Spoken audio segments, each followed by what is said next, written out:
Kita lanjutkan. Nah, dalam tradisi falsafah hidup Jawa ada konsep juga cara menyikapi cokro manggilingan. Ketika kita menyadari bahwa hidup ini berputar, hidup ini tidak statis, tapi selalu bergerak, berubah, dan dinamis. Apa yang harus kita pedomani? Ada istilah dalam budaya Jawa namanya Triwikromo. Triwikromo ini ada yang mengartikan keteguhan hati, ada yang mengartikan alam. Jadi Triwikromo itu 3 prinsip, 3 ranah dalam hidup kita yang harus kita taklukkan, yaitu masa lalu, masa kini, dan masa depan. Menghadapi hidup yang berputar, kadang di atas, kadang di bawah, yang selalu berubah, senjata kita adalah Triwikromo. Menguasai masa kini, masa depan, dan juga masa lalu. Prinsipnya apa? Bagaimana cara kita menguasai? Nah, cara menguasai atau prinsip-prinsipnya adalah yang pertama, kita harus selalu ingat bahwa yang kita rasakan saat ini adalah buah dari yang kita lakukan di masa lalu.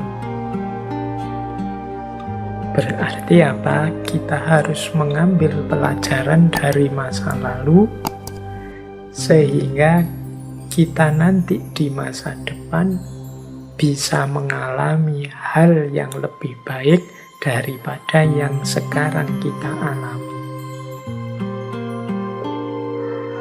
Saya sudah enak kok, Pak. Masa lalu saya tertib sehingga sekarang saya bahagia. Ya, maka belajarlah dari masa lalumu sehingga engkau bisa di masa depan bahagia terus atau syukur-syukur bisa semakin bahagia.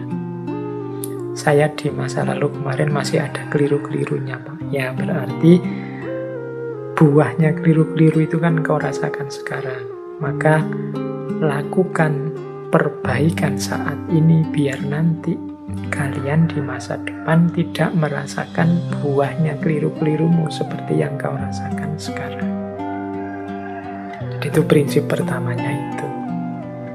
Ya, nyambung dengan prinsip yang kedua. Kalau prinsip yang kedua, yang kita lakukan sekarang akan kita nikmati buahnya di masa depan. Ini sama. Jadi apa yang kita lakukan sekarang, ya siap-siap menerima hasilnya di masa depan.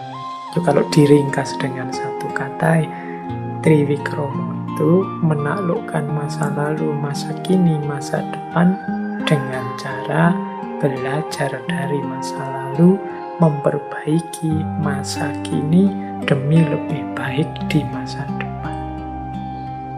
Inilah cara kita menaklukkan 3 masa. Jangan sampai kita jatuh di lubang yang sama. Berarti kita tidak belajar dari masa lalu, apalagi tambah lebih jelek dari kemarin. Nah, itu berarti ya kita tidak belajar dari masa lalu. Kalau dalam Islam itu kan jelas, Muslim itu yaumuhu khairun min amsihi. Hari-harinya saat ini itu lebih baik dari kemarin. Dan hari besok lebih baik, harus kita pastikan lebih baik dari hari ini. Tidak boleh sama saja. Kalau sama saja kita disebut orang yang rugi. Dan kalau lebih jelek, kita disebut orang yang terlaknat. Maka ayo hati-hati mengelola masa, mengelola waktu. Waktu bisa menjadi teman kita yang paling ampuh, paling dahsyat, tapi sebaliknya dia juga bisa jadi musuh kita yang paling menghancurkan. Mari kita taklukkan lewat Triwikromo dengan cara tidak sembrono, kita hidup hari ini dengan belajar dari kesalahan-kesalahan di masa lalu untuk mendapatkan buah yang lebih baik di masa depan. Jadi ini rumus pokoknya menghadapi cokro manggi